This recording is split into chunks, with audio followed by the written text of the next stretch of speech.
Pour les élus, donc, il s'agit d'avoir une vision politique et de porter un cadre et d'insuffler une dynamique sur la communauté de communes Sèvres-et-Loire. La CTG a été construite par les communes pour le développement des communes. Ainsi, la CCSL a un rôle de facilitatrice dans la mise en œuvre.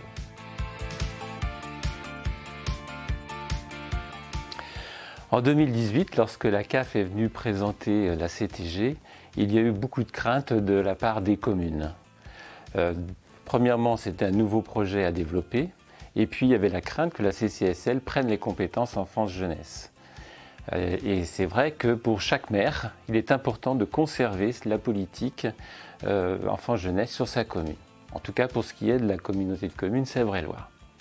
Donc le président, la vice-présidente sont venus expliquer aux communes l'intérêt de la CTG, donc permettre le développement des communes, assurer la continuité des financements, permettre aux acteurs de se rencontrer pour échanger, permettre à chaque commune de se nourrir en fonction des thématiques qui lui sont importantes.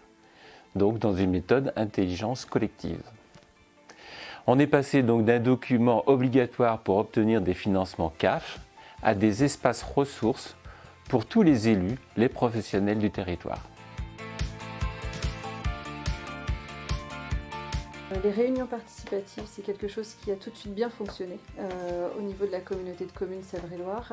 Ce qui veut dire qu'en fait, concrètement, les élus sont favorables à ce qu'il puisse y avoir des temps d'échange à la fois entre techniciens et élus pour après permettre aux élus aussi d'enrichir un petit peu leur argumentation et se nourrir des échanges qu'ils peuvent avoir en fait avec les techniciens.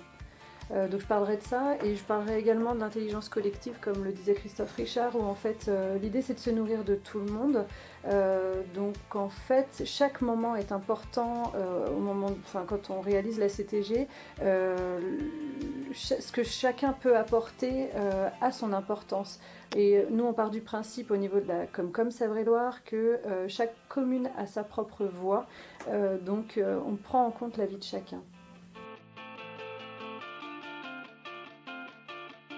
Ce qu'on pourrait évoquer à la fois des temps de partage réguliers dans les différentes instances concrètement où on peut associer les techniciens et les élus. Mais je pense en tout cas qu'on aurait envie de retenir la même chose tous les deux. Ce sont surtout les temps de convivialité qui sont instaurés et maintenant qui reviennent régulièrement, à peu près une fois par an. Du coup, on prévoit à minima un temps où on partage un repas ensemble, élus et techniciens. Alors c'est plus qu'un repas, c'est un barbecue que nous faisons donc une fois par an à la veille des vacances. Et donc nous travaillons en même temps que pendant ce temps de convivialité.